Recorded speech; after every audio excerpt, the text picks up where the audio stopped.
Imam Fudail bin Iyad, seorang ulama salafus saleh, ketika menafsirkan ayat, ya, sesungguhnya orang-orang yang menyakiti Allah dan Rasul-Nya, ya, berkata, sungguh termasuk ke dalam perbuatan menyakiti Nabi adalah ucapan bahwa kedua orang tua Nabi berada di neraka.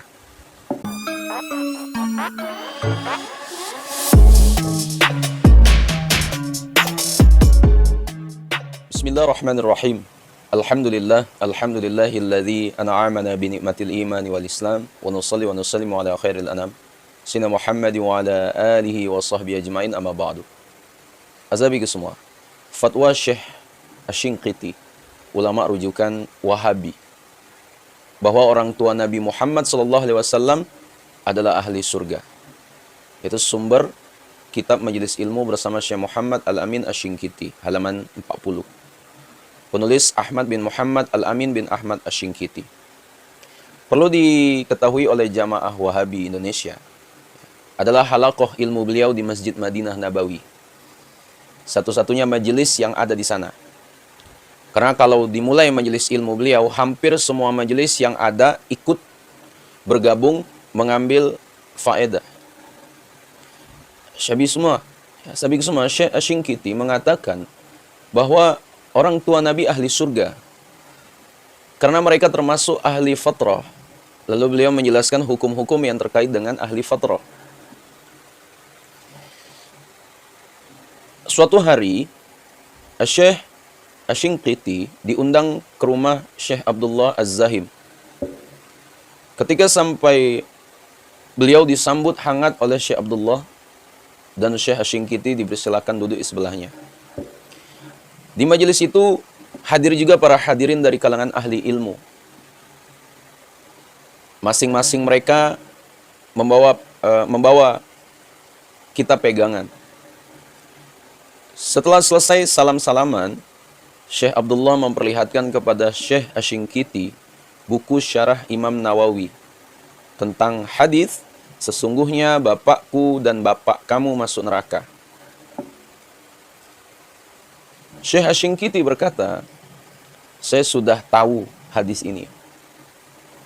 Syekh Abdullah Az-Zahim berkata, kemarin antum menyampaikan di pengajian Nabawi bahwa kedua orang tua Nabi termasuk ahli fatrah. Syekh Asy-Shinqiti menjawab, iya. Karena jawaban saya berdasarkan Al-Quran yang qat'i matan dan qat'i dilalah. Saya tidak bisa menolak nas yang qat'i matan dan qat'i dilalah dengan nas yang zanni matan dan zanni dilalah ketika mentarjih. Hadis ini termasuk khabar ahad. Sama dengan hadis Abu Hurairah riwayat Muslim. Saya minta izin ke Allah untuk mengunjungi ibuku, saya diberi izin. Lalu saya minta kepada Allah untuk diampuni dosanya, namun tidak diizinkan. Hadis ini zanni matan, maka tidak bisa menolak qat'i matan, yaitu firman Allah Subhanahu wa taala, "Wa ma kunna mu'adzibina hatta nab'atsa rasula."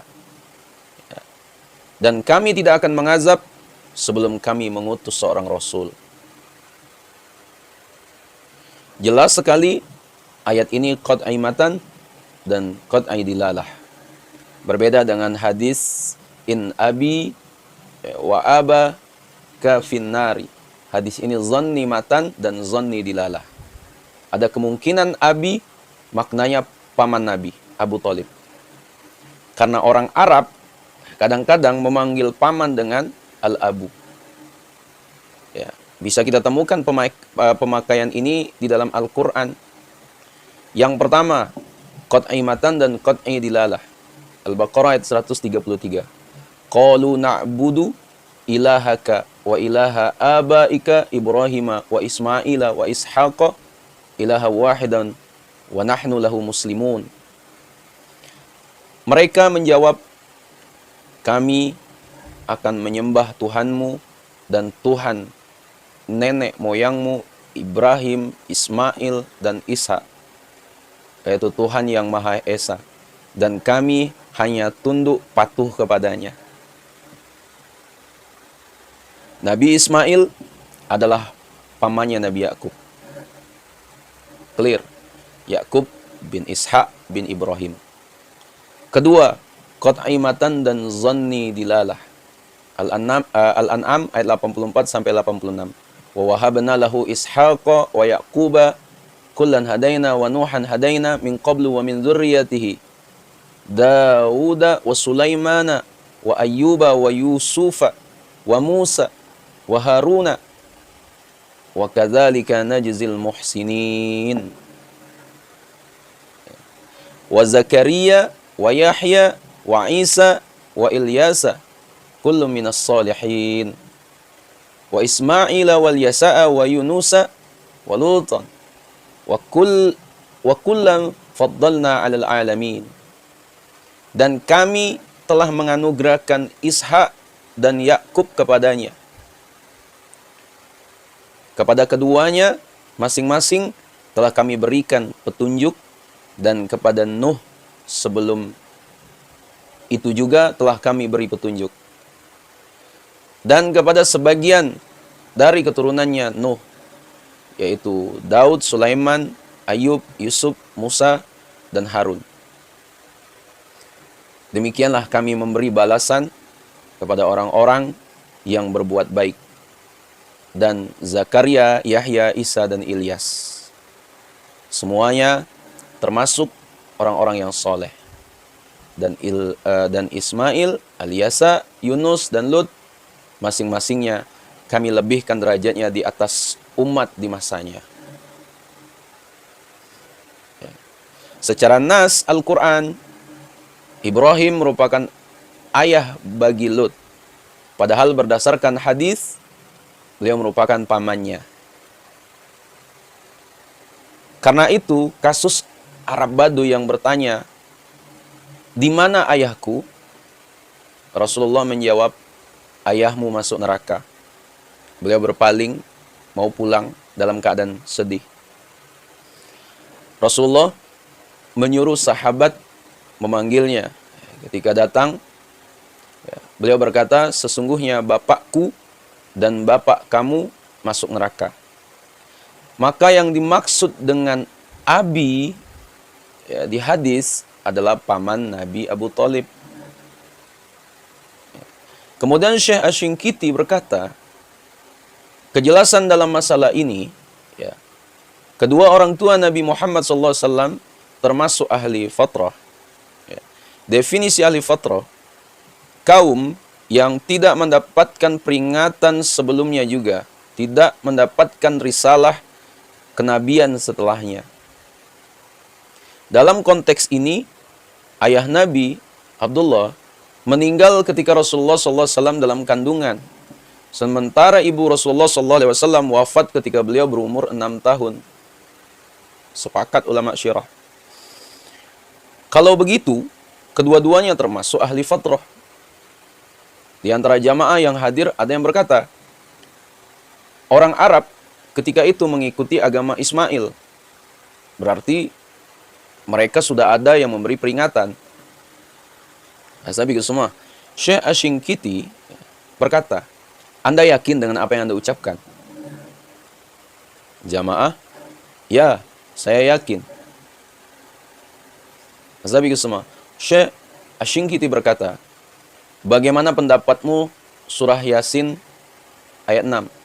Litunzira qauman ma unzira aba'uhum fahum ghafilun.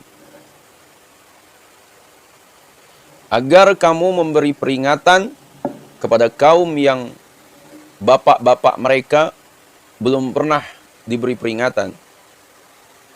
Karena itu mereka lalai. Huruf ma di sini faedahnya menafikan peristiwa. Ya. Dasarnya ada huruf al-fa'u. Ya. Al-fa' pada ayat fahum ghafilun. Ya. Artinya ada ilat karena belum diberi peringatan. Ya. Syekh Asy-Syinkiti berkata Bagaimana pendapat Anda tentang firman Allah Subhanahu wa taala dalam surah Al-Qasas ayat 46? Ya, wa ma kunta bijanibit tur idh nadaina walakin rahmatan min rabbika litunzira qauman ma atahum min nazirin min qablika la'allahum yatadhakkarun. Dan tiadalah kamu berada di dekat gunung Tur ketika kami menyeru Musa. Tetapi kami beritahukan itu kepadamu sebagai rahmat dari Tuhanmu, supaya kamu memberi peringatan kepada kaum Quraisy yang sekali-kali belum datang kepada mereka pemberi peringatan sebelum kamu, agar mereka ingat. Bagaimana pendapat Anda tentang firman Allah Subhanahu wa taala dalam surat Saba, ya, ayat 44? Wa ma atainahum min kutubi yadrusunaha wa ma arsalna ilaihim qablaka min nadhir. Dan kami tidak pernah memberikan kepada mereka kitab-kitab yang mereka baca, dan sekali-kali tidak pernah pula mengutus kepada mereka sebelum kamu seorang pemberi peringatan pun. Bagaimana pendapat Anda tentang firman Allah Subhanahu wa taala dalam surah As-Sajdah? Am yaquluna iftarahu bal huwal haqq min rabbika litunzira qauman ma atahum min nadhirin min qablika la'allahum yahtadun. Tetapi mengapa mereka orang kafir mengatakan dia Muhammad mengada-adakannya? Sebenarnya Al-Quran itu adalah kebenaran yang datang dari Tuhanmu, agar kamu memberi peringatan kepada kaum yang belum datang kepada mereka, orang yang memberi peringatan sebelum kamu. Mudah-mudahan mereka mendapat petunjuk yang benar bahwa ahli fatrah, orang bodoh, ya, dan anak-anak musyrikin yang mati ketika masih kecil, mereka akan didatangkan api pada hari kiamat di padang mahsyar. Api tersebut diminta untuk melahapnya. Ya. Allah mengetahui di antara mereka ada yang menjadi ahli surga, maka api tersebut berubah menjadi dingin dan mereka masuk ke dalam kelompok kanan ahli surga. Dan Allah juga tahu siapa di antara mereka yang menjadi ahli neraka. Maka bergabunglah dengan kelompok kiri, yaitu ahli neraka. Imam Ibnu Katsir menyebutkan penjelasan itu ketika menafsirkan surah Al-Isra ayat 15. Ya. Nah, salah seorang dari yang hadir berkata, ini seolah-olah manusia masih diberi beban taklif. Padahal akhirat itu merupakan hari pembalasan. Ashabiq semua rahmati Allah. Syekh Asy-Shinqiti berkata, apakah Anda yakin dengan pendapatmu? Ya, jawab salah seorang jamaah. Syekh Asy-Shinqiti berkata, bagaimana pendapat Anda tentang firman Allah Subhanahu wa taala surah Al-Qalam ayat 42? Yauma yukshafu an saqin wa yud'auna ila sujudi fala yastati'un. Pada hari betis disingkapkan dan mereka dipanggil untuk bersujud, maka mereka tidak kuasa. Bagaimana ya hadirin? Apakah ayat ini menunjukkan bentuk taklif di padang mahsyar pada hari kiamat yang terdapat dalam Al-Quran? Juga terdapat dalam hadis sahih bahwa orang-orang beriman akan sujud kepada Allah di padang mahsyar. Dan orang munafik berusaha sujud tetapi tidak bisa. Punggung mereka seperti punuk-punuk sapi. Bukankah ini bentuk beban taklif di padang mahsyar? Sahabat semua rahmati Allah, jamaah yang hadir bertanya, bukankah bisa dalil am ditaksis dengan dalil khas seperti yang dilakukan oleh jumhur ulama? Al-Isra ayat 15 adalah dalil am. Sementara hadis yang berbicara tentang orang perorangan disebut dalil khas. Yang dikeluarkan dari dalil khas maka keluar dari keumuman nas. Yang tidak disebut dalam dalil khas maka tetap berada pada umumnya nas. Sahabat semua rahmati Allah. Syekh Asy-Syinkiti itu berkata, kalau kita memperlakukan taksis pada masalah ini, ya, niscaya menghilangkan hikmah dari keumuman nas yang ada. Allah Subhanahu wa taala tidak mengazab setiap hambanya sebelum mereka diberi peringatan oleh para rasul ketika di dunia. Sekiranya Allah memberi azab kepada mereka sebelum didatangkan peringatan, niscaya rusak hikmah yang luar biasa. Dan tentu azab terhadap orang yang seperti itu menjadi hujah atas Allah pada hari kiamat. Dan menghilangkan hikmah diutusnya para rasul. Agar tidak ada lagi orang-orang yang menuntut keadilan pada hari kiamat. Ya. Sebagaimana yang Allah jelaskan dalam Al-Quran, surah An-Nisa ayat 165, Rusulan mubashirina wa munzirina li'alla yakuna linnasi 'ala Allahi hujjatun ba'da ar-rusul wa kana Allahu 'azizan hakima. Mereka kami utus selaku rasul-rasul, pembawa berita gembira dan pemberi peringatan agar supaya tidak ada alasan bagi manusia membantah Allah sesudah diutusnya rasul-rasul itu.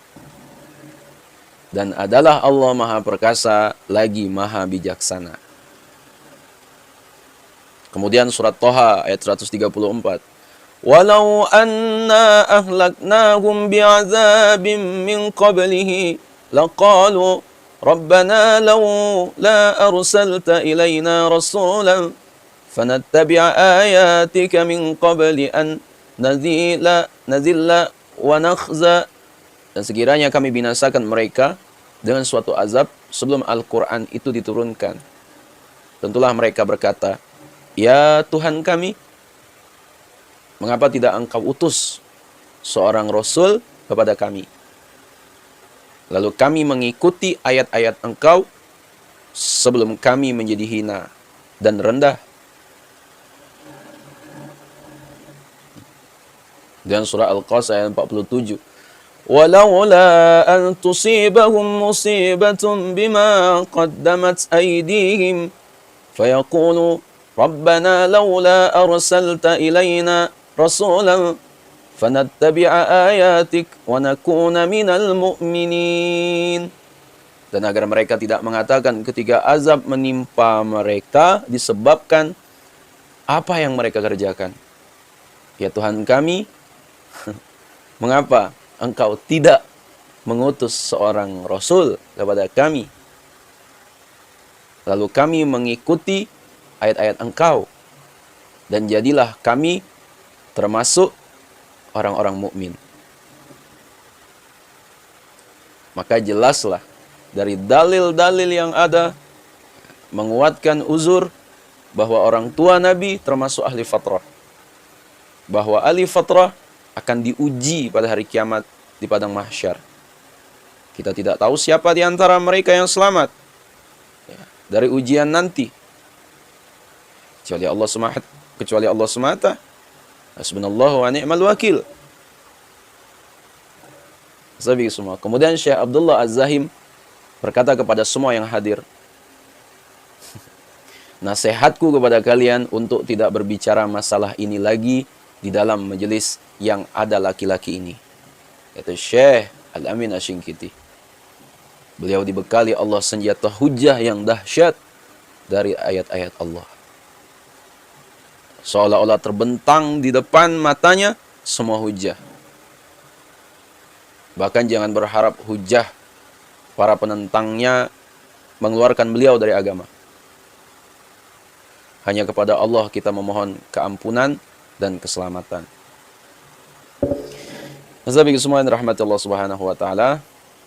Terakhir, Rasulullah Shallallahu alaihi wasallam ya itu bersabda, "La tu'zul ahya bisababil amwati." Ya. Jangan kalian menyakiti hati orang yang masih hidup dengan memaki orang yang sudah mati. Riwayat Imam At-Tabrani. Ya. Kemudian Imam Fudail bin Iyad, seorang ulama salafus saleh, ketika menafsirkan ayat, ya, sesungguhnya orang-orang yang menyakiti Allah dan Rasul-Nya, ya, berkata, sungguh termasuk ke dalam perbuatan menyakiti Nabi adalah ucapan bahwa kedua orang tua Nabi berada di neraka. Ini dia sahabat semua yang rahmati Allah Subhanahu wa taala. Terang sudah ya, apa yang disampaikan oleh Syekh Shinqiti tadi, yang dimana beliau merupakan ulama rujukan fatwanya dari kalangan Wahabi. Ya. Sahabat semua yang rahmati Allah Subhanahu wa taala, ya mungkin itulah referensi yang kami dapat yang bisa kami sampaikan kepada kalian semua, ya, terkhususnya para oknum, para jamaah Wahabi. Ini fatwa ulama kalian sendiri loh yang kami sampaikan ini, ilmu yang kami dapat ini. Ya, sekiranya video yang bermanfaat, boleh kalian pahami lagi nih video, atau ya boleh kalian share kepada teman-teman kalian, ya, kelompok kalian, dan juga terlebih lagi terkhususnya ya, di kalangan keluarga Ahlus Sunnah wal Jamaah, ya secara umum boleh share video ini ya, kepada orang-orang kita cintai, dan juga jangan lupa share ke akun media sosial kalian yang lainnya ya, agar jauh lebih bermanfaat lagi. Wallahu a'lam. Assalamualaikum warahmatullahi wabarakatuh.